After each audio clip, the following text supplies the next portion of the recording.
안녕하세요. 반갑습니다. 2021년 정보처리 기사 필기 오리엔테이션을 전해드리겠습니다. 저는 두목넷 왕두목이에요. 반갑습니다. 원래 이 강의가 강희영 선생님 강의죠. 그런데 요즘에 선생님이 그 강의 촬영하고 그다음에 교재 집필 때문에 좀 바쁘셔가지고요. 저한테 부탁을 해주셨습니다. 제가 오리엔테이션하고 1과목은 제가 맡기로 했고요. 나머지는 강희영 선생님하고 즐겁게 공부하실 수 있을 것 같아요. 자, 우선은 오늘 제가 드릴 말씀을 이렇게 좀 정리를 해봤습니다. 우선은 2020년 합격률 봐야 되겠죠. 시험이 개정이 됐는데 얼마나 많은 분들이 합격하셨을까? 궁금합니다. 그 다음에 응시 자격. 이 시험은 기사산업기사로서 큐넷에서 진행을 하죠. 한국산업인력관리공단 산하기관이기 때문에 응시 자격이 필요합니다. 그리고 시험 과목, 시험 일정, 두목넷에서 제공하고 있는 강의 구성하고 교재에 대해서 간략히 소개 말씀드리는 시간 갖도록 하겠습니다. 우선은 2020년 합격률입니다. 시험이 개정되고 나서 첫 시험이어서 많이들 걱정하셨는데요. 이게 보시는 것처럼 합격률이 예년하고 비슷하거나 살짝 높습니다. 예년에는 40%에서 약 50% 정도 합격률이었는데 작년에는 50에서 60% 정도 되는 것 같습니다. 코로나 때문에 1회하고 2회 시험이 한 번에 진행이 되다 보니까 평년에는 보통 회당 12,000분 정도가 응시를 하시고요. 그 중에 약 6,000, 7,000분 정도가 합격생이 나오거든요. 1회 같은 경우에는 1, 2회가 합쳐져 가지고 약 2만 분 정도가 응시를 하셨고 약 52% 정도의 합격률이 나왔습니다. 그리고 이제 3회 때는 이제 15,000분이 시험을 보셨고요. 이 정보처리 기사는 원래 1, 2, 3회만 시험을 봅니다. 그런데 이제 기회는 동일하게 제공을 해야 되잖아요. 그래서 마지막에 이제 4회 때도 시험을 한번 봤고요. 아무래도 그래서 인원수가 훅 준 것 같아요. 원래 사회에는 정보처리 시험이 없는데 이렇게 생각하셨던 것 같고요. 그래서 이렇게 합격률이 충분히 만족스러운 정도로 나왔습니다. 그러면 실기는 선생님 어느 정도 합격률인가요? 말씀하시는데요. 우선은 실기는 시험을 총 4번 봤습니다. 그래서 우선은 지금 1회 때는 합격률 근 20년 정도 제가 정보처리 강의를 하는데 이 정도의 합격률이 나온 적이 없었거든요. 네, 첫 번째 시험 8%였습니다. 두 번째 시험도 마찬가지로 이제 20%, 예년에 비해 반토막 정도고요. 3회도 마찬가지. 지금 4, 5회는 시험 합격자 발표가 아직 안 났거든요. 근데 이번에는 좀 높을 것 같아요. 왜냐하면은 좀 문제가 쉬웠거든요. 그래서 이번에 세 번째 시험도 한 20% 나왔고요. 예상하기에는 지금 4, 5회 같은 경우는 약 40에서 50% 정도 나올 것 같아요. 예년 요 앞에 있는 회차보다는 시험이 좀 쉬웠거든요. 이렇게 말씀드리는데 사실 저는 1회 시험, 그 실기시험지를 보고요. 와, 이번에는 합격률 80% 나오겠다. 그랬거든요. 그런데 실제로는 8%만 이렇게 합격하셨더라고요. 첫 시험이라서 준비 안 하고 또 예년에 합격하셨던 분들, 그러니까 2019년도에 필기 합격하시고 이제 실기 응시하셨을 경우에는 또 준비가 전혀 완전히 다른 과목이었기 때문에 많이 좀 방향을 잘못 잡으셨던 것 같아요. 이때 제가 이제 예상해서 말씀드렸던 것이 과거 기출문제가 출제될 것이다 그랬는데 반수 이상 여기까지만이에요. 개정 전 기출문제가 출제가 됐고 그 뒤에는 이제 개정된 그런 실기 문제로 출제가 됐습니다. 어떠세요? 마음이? 우선은 필기는 하면 되겠다 이런 마음이 드시죠? 사실 이 합격률이 50에서 60%라는 거는요. 준비한 사람들은 다 합격한다 이렇게 보시면 됩니다. 시험을 준비할 때 주변을 이렇게 살펴보시면 아실 것 같아요. 야, 시험 보자 해가지고 10명이 응시를 하면은 그 중에 2명은 술도 안 마시고 친구들도 안 마시고 계속 공부만 하는 친구들이 있고요. 나머지 3명은 그래도 나는 공부를 해야 돼. 그러면서 친구들 만나면서 술 마실 거 술 마시고 놀러 갈 거 놀러 가면서도 열심히 하시는 분들이 계시고 나머지 이제 50%에 해당하는 분들은 시험이야? 그럼 책 사야지. 강의 결제해야겠네? 하고는 그냥 많은 분들이거든요. 그래서 실제로 이 시험에 신경을 좀 쓰신 분들은 합격한다. 이렇게 보시면 될 것 같습니다. 다른 모든 자격시험이 같습니다. 큐넷에서 진행하는 시험은요. 자, 그러면 다음에 볼 내용은 응시 자격입니다. 이 정보처리 기사, 이 기사가 붙는 시험들은요, 기본적으로 4년제 졸업생들을 대상으로 하는 자격이 됩니다. 산업기사는 전문대, 기능사는 고등학교 졸업 대상자에 해당합니다. 그래서 이 기사 같은 경우에는 4년제를 기준으로 해서 마지막 학년 1학기부터 시험 응시가 가능해요. 그러니까 나는 4년제 다닌다 그러면 4학년 1학기부터 여러분들 응시가 가능하고요. 5년제 대학교도 있어요. 건축학과 같은 경우. 뭐 의대 같은 경우는 6년제 있겠죠. 그러니까 이런 경우에는 마지막 학년입니다. 그래서 6년제든 5년제든 다 5학년, 6학년 1학기부터 응시가 가능하다는 거. 조금 불합리할 수는 있는데 이게 학제 기준상 그렇다 이렇게 생각하시면 될 것 같아요. 그리고 간혹 가다가 내가 4년제 대학교 다니다가 약간 여러 가지 사정 때문에 학교를 중도 이게 포기하시는 분들이 꽤 많아요. 이런 경우에도 시험 응시가 가능한데 전제 조건이 뭐가 있냐면 6학기 이상 이수입니다. 나머지 5년제, 6년제는 여러분들 큐넷 콜센터에 한번 문의를 좀 해보셔야 될 것 같아요. 이 부분에 대해서는 제가 정확히 알 수가 없거든요. 그래서 4년제의 경우에는 총 6학기 이상, 즉 3학년 2학기까지 이수한 이수 증명서가 있으면 가능하고요. 또 휴학하시는 분들도 굉장히 많습니다. 그러니까 휴학할 경우에는 4학년 1학기 휴학 중 요게 표시가 되시면 됩니다. 아셨죠? 학교를 포기했을 때는 이수증, 내가 휴학했을 때는 휴학증 이렇게 보시면 되고요. 만약에 나는 계속 다니고 있어 그러면 재학증명서 이렇게 하시면 됩니다. 이 서류들은 여러분들 필기시험 접수하고 우리 수험표 출력하는 페이지 하단에서 버튼이 있어요. 그래서 인터넷상으로 2,000원인가 할 거예요. 2,000원 내고 연계된 대학들은 바로 서류 제출이 가능합니다. 예전에 어떤 수험생분이 너무 비싼 거 아니야. 야, 2,000원씩이나 왜 받아먹냐. 나 직접 가면 무료인데 그러시는데 생각해 보세요. 버스비랑 내가 시간 투자하는 거 생각하면 훨씬 저렴한 거죠. 그래서 되도록이면 인터넷으로 제출해 주시면 좋겠습니다. 자, 다음에 이번에는 전문학사예요. 전문대학교를 졸업하신 경우에도 기사 응시 가능한데 전제 조건이 2년 실무 경력이 있으셔야 됩니다. 그리고 학점은행이다. 학점은행일 경우에는 106학점 이상 이수하셨을 경우에 응시가 가능합니다. 자, 다음에 이번에는 산업기사 취득자예요. 나는 전기 산업기사가 있어. 또는 정보처리 산업기사가 있어. 또는 사무자동화 산업기사가 있어. 이런 분들 같은 경우에는 실무 경력 1년이 있으면 응시가 가능합니다. 자, 기능사 같은 경우는 실무 경력 3년이고요. 단순하게 고등학교 졸업하시고 경력으로만 하신다 그러면은 4년이 됩니다. 자, 이 경력은요, 4대 보험 가입 이력을 조회해가지고 여러분들 응시 가능 여부를 확인할 수가 있고, 이 부분은 인터넷으로 제출이 안 되고 직접 큐넷 지역공단에 방문하셔서 서류를 제출해 주셔야 됩니다. 아셨죠? 자, 그럼 이제 궁금점이 하나 생기죠.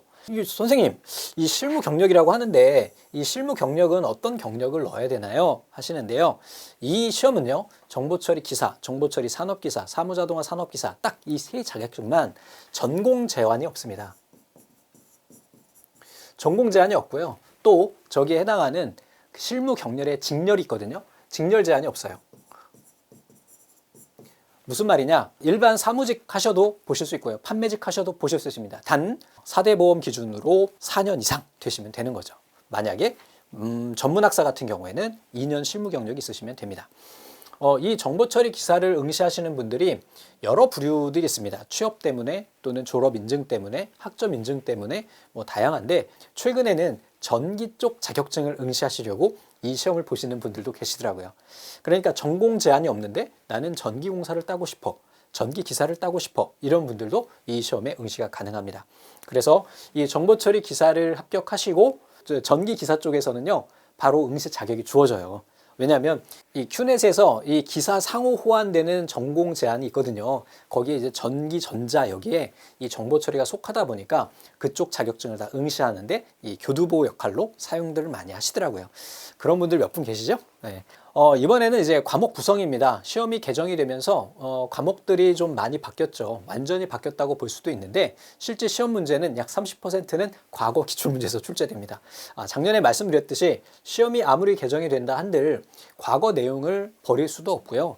또 시험 내용 자체가요. 이쪽에 있는 데이터베이스나 또는 프로그래밍 언어는 빼고 여기에 보면 소프트웨어 구축 요구사항 이쪽이 소프트웨어 공학 쪽이거든요. 그래서 약 2과목 정도는 전체적으로 과거 기출문제에서 출제될 거다라고 말씀드렸는데 그렇게 출제가 되고 있습니다. 자, 우선은 과목을 보기 전에 한 가지 생각해 볼 게 있습니다.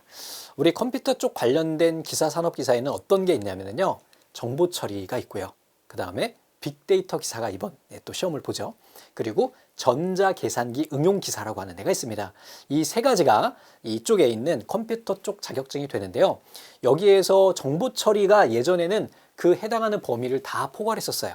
그런데 얘네가 완전히 분류가 되면서 시험도 같이 개정이 된 거예요. 그래서 데이터베이스 부분은 빅데이터 쪽으로 넘어가고, 그 다음에 하드웨어적인 쪽은 전자계산기나 뭐 이런 쪽은요, 이제 전자계산기 응용 기사 쪽으로 넘어가게 된 겁니다. 그 나머지 이쪽 우리 정보처리 기사는 소프트웨어를 개발하는 데 있어서 전체적인 흐름과 전체적인 이론을 알 수 있느냐를 테스트하는 겁니다. 그래서 과목 구성이 이렇게 됐다. 이렇게 보시면 되겠습니다. 자, 첫 번째 과목은 소프트웨어 설계입니다. 자, 소프트웨어 설계는 어떤 부분이냐? 우리가 소프트웨어를 만들기 위해서는 어떤 설계도가 필요하겠죠? 이 설계도를 잘 만드는 방법에 대한 것을 이쪽에서 배우게 됩니다.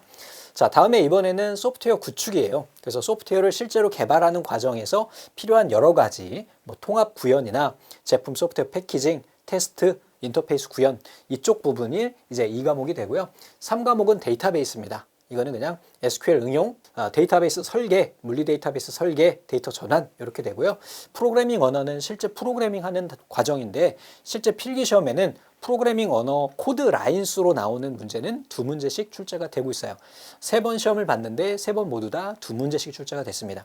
어려운 문제들 없었고 나머지들은 사무자동화 산업기사 우리 필기 3과목에 프로그래밍 언어론이 있거든요. 그랑 똑같은 문제들이 출제됐습니다. 자, 5과목 같은 경우에는 소프트웨어 개발 방법론인데 여기에 이제 소프트웨어 공학 내용들이나 아니면은 신기술 동향 용어 아니면은 보안 관련 용어들이 이쪽에서 시험 문제가 출제가 되고 있어요. 그래서 전체적으로 보면은 우리가 훌륭한 소프트웨어를 만들어내는 그 전체적인 과정을 보는 것이고요. 여기에 보시면 빨간색으로 되어 있는 애들 있죠. 이 빨강은 뭘까? 맞춰봐라. 자, 얘네는요, 실기 과목입니다. 전체 필기 과목 중에서 총 12개 모듈. 여기에 보시면은 요 하나가요. 각각 단위 모듈이라고 그래요. NCS 단위 모듈이라고 하고 필기에서 20개 정도 될 거예요. 그 중에 12개를 뽑아서 실기 시험으로 연결이 됩니다. 무슨 얘기를 드리려고 하냐? 필기에서 우리가 제대로 학습하고 있다면 실기에 가서 약 30%의 노력만 더하면 됩니다. 똑같아요. 여기에서 보시면은 1과목 같은 경우에는 조금 확장이 됩니다. 2과목도 조금 더 확장이 되고 3과목도 조금 확장이 되고 4과목은 거의 그대로 5과목은 거의 그대로 이렇게 출제가 됩니다. 그렇다 보니까 여러분들 공부하실 때 필기에서 조금 더 신경을 써주시면은 나중에 실기 준비하실 때 굉장히 편하게 가실 수가 있습니다. 또 지금까지 출제된 실기 기출문제 보면 여기에 빨간색으로 표시되어 있지 않은 다른 부분에서도 출제가 된 적이 있습니다. 총 지금 3번, 4번 시험 봤는데 한 회당 한두 문제씩 꼭 이쪽에 보시면 뭐 인터페이스 설계 부분에서 문제가 나온다든지 아니면은 이쪽에서 뭐 데이터 전환에서 나온다든지 뭐 이쪽에서는 뭐 시스템 보안 구축에서 나온다든지 이런 식으로 필기 내용도 실기에 얹어져 가기 때문에 필기 내용은 꼭 제대로 학습하시라는 거. 이렇다 보니까요. 시험을 길게 끌으면 안 돼요. 필기 합격하시고 실기도 바로 다음 회차에 합격하시는 것을 목표로 하시는 게 가장 좋습니다. 왜? 사람은 망각의 동물이거든. 잊어버려. 그러니까 최대한 한 방에 가거나 한 번 불합격할 수 있어요. 그 다음 회차라도 합격하실 수 있도록 준비하시면 될 것 같습니다. 자, 다음 이번에는 출제 방식입니다. 우선은 출제 형식은요. 총 5과목 좀 전에 보신 대로 되겠고요. 총 100문제입니다. 과목당 20문제고요. 사지선다형이에요. 시험 시간은 얘는 오전에 시험을 보게 됩니다. 그래서 9시 30분부터고요. 시험 시작 전 10분 전까지는 입시를 하셔야 됩니다. 그리고 과목당 30분, 이거는 법에 정해진 시간이기 때문에 3, 5, 15에서 150분 볼 수가 있고요. 기사 시험이 있는 날 토익 시험이나 아니면 다른 시험이 있는 경우가 있어요. 그래서 뭐 토익 시험이 11시부터다 그러면 기사나 산업기사 모든 국가공인 자격시험은요. 시험 시간 50% 이후, 즉 여기서 150이니까 반 나누면 얼마가 되는 거예요? 잘 모르겠어. 이 반이 넘은 이후에는 퇴실이 가능합니다. 네. 그리고 시험 방식이요. 2020년부터 산업기사들이 이제 CBT로 보게 됩니다. 컴퓨터로 시험을 보게 되는 걸로 바뀌었거든요. 근데 기사는 여전히 종이로 시험을 보고요. OMR 마킹을 합니다. 그래서 컴퓨터용 사인판이 꼭 필요하다. 이렇게 보시면 되겠습니다. 그리고 이 시험은요, 필기 시험은요, 시험지를 수험생 여러분들이 가져오실 수가 있고요. 그날 오전 시험은 오후 3시, 그리고 오후 시험, 산업기사가 되겠죠. 오후 시험 같은 경우 오후 6시 반에 답안이 공개가 됩니다. 그러니까 당일 내가 합격했는지 불합격했는지 확인할 수 있습니다. 아셨죠? 제대로 준비해 주시고 당일날 시험 보고 합격 결과를 당일날 보고 그 다음에 해야 될 게 뭘까요? 네, 바로 실기 가시면 됩니다. 그럼 약 한 달 반 정도의 시간이 남게 되는데 그 기간 동안 여러분들은 실기를 또 열심히 해주시면 되는 거죠. 자, 다음에 그러면 시험 일정이에요. 자, 작년에는 코로나 때문에 시험 일정이 막 엉켜 있었습니다. 그런데 아무래도 2021년도에는 그렇지는 않을 것 같아요. 시행을 해보니까 크게 문제가 없었던 거야. 그래서 굳이 미루지 않고 시험을 하되 대신에 기사와 산업기사 시험 일정을 분리했습니다. 그래서 큐넷에 올라온 시험 일정을 보시면 두 가지로 구분되어 있는 걸 보실 수가 있고요. 지금 제가 보여드리는 거는 우리 정보처리 기사에 해당하는 시험 일정이 됩니다. 자, 필기 접수는 1월 25일부터 28일까지가 되겠고요. 필기 시험은 3월 7일 일요일, 그리고요 토요일 6월 6일, 그리고 8월 14일 이렇게 시험이 진행이 됩니다. 자, 발표는요, 예전에는 뭐 한 달씩 걸렸는데 요즘에는 뭐 보름 정도 후에 다 합격자 발표를 하게 됩니다. 자격서류 제출 기간이 있는데 이 자격서류 제출을 하지 않았을 경우에는 여러분들 불합격이에요.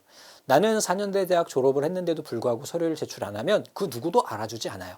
큐넷에 꼭 시험 접수하시고 수험표 출력 페이지 하단에 가셔서 서류 제출해 주셔야 됩니다.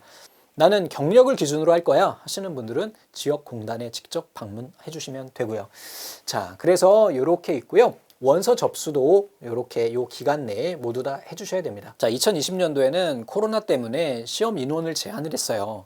그렇다 보니까 첫날 엄청 났었죠. 최근에 들어서 큐넷이 서버가 다운되고 그런 적이 없었는데 2020년도에는 서버가 다운될 정도로 첫날 엄청 몰렸습니다. 그런데 2021년에는 그러진 않을 것 같아서 너무 뭐 긴장하지 마시고요. 시험 접수 오픈하면 바로 접수해 주시면 될 것 같습니다. 자, 보시는 것처럼 여기에 3월 7일 날 우리가 합격이 결정이 나는 거죠. 그러면 약 한 달 반 정도 뒤에 우리가 실기시험을 보게 됩니다. 그래서 한 달 반 정도의 기간이면 여러분들 충분하다고 생각하거든요. 왜? 필기 내용의 확장 내용이에요. 약 30% 정도만 더 보시면 됩니다. 필기시험은 1토토 이렇게 봤고요. 실기시험은 여기도 똑같이 1토토군요. 이렇게 해서 일요일, 토요일 이렇게 보게 됩니다. 큐넷 일정에 보면은 막 이렇게 기간으로 많이 되어 있는데 이게 지필형 시험이기 때문에 지필형 시험은 딱 하루만 시험을 보게 됩니다. 오해하시면 안 돼요. 이 사무자동화나 아니면 작업형 같은 경우는 약 10일 동안 시험을 봅니다. 나눠서 보기 때문에 그렇게 일정이 표시가 된 거고 기사는 요날 본다 이렇게 보시면 되겠습니다. 자, 합격자 발표도 이렇게 표시가 되어 있네요. 이번에는 강의 구성하고 교재 한번 보겠습니다. 올해는 이렇게 영진닷컴에서 출간된 정보처리기사 필기 2021년 기본서를 구매하시면 됩니다. 저도 책을 썼거든요. 영진출판사에서 이제 절대족보가 나오게 될 겁니다. 절대족보가 아니고요. 여기에 있는 2021년 기본서, 여기에 기본서라고 써있죠? 기본서로 강의가 진행됩니다. 강의 구성은요, 교재 구성하고 같은데요. 우선 기본 이론이 들어가고요. 그 이론 뒤에 이론을 확인하는 기출문제로 구성이 되어 있습니다. 제가 지금 강의를 찍고 있고요. 그리고 마지막에 이제 각 회차별 기출문제 풀이로 이렇게 진행이 될 예정입니다. 자, 마지막으로 한 말씀 드리겠습니다. 우리는 지금 한 배를 탔어요. 저는 선장이고요. 여러분들은 선원이에요. 배가 앞으로 가려면 어떻게 해야 될까요? 열심히 노를 저어야 합니다. 그리고 저 목적지까지 가장 빨리 갈 수 있는 방향은 누가 안내를 할까요? 바로 선장이 안내를 합니다. 저는 선장 역할을 하겠습니다. 여러분들은 앞으로 빨리 달려갈 수 있도록 열심히 노를 저어주시면 됩니다. 가만히 앉아서 뭔가 이루어지지 않습니다. 하나라도 더 보고요. 하나라도 더 암기하고 하나라도 더 학습해야 합니다. 그래야 우리가 정보처리를 합격할 수 있습니다. 이 정보처리 기사 시험은요. 필기, 실기 합쳐놓고 보면 굉장히 어려운 시험입니다. 그냥 쉽게 얻어질 수 있는 시험이 아니에요. 그만큼 노력이 필요합니다. 여러분들 끝까지 노력해 주실 거죠? 저도 여러분들이 안전하게 정보처리 기사 자격증을 딱 앞에 꽂고 동네에 있는 기사식당에 가서 국밥을 같이 먹는 날까지 열심히 한번 달려보겠습니다. 감사합니다.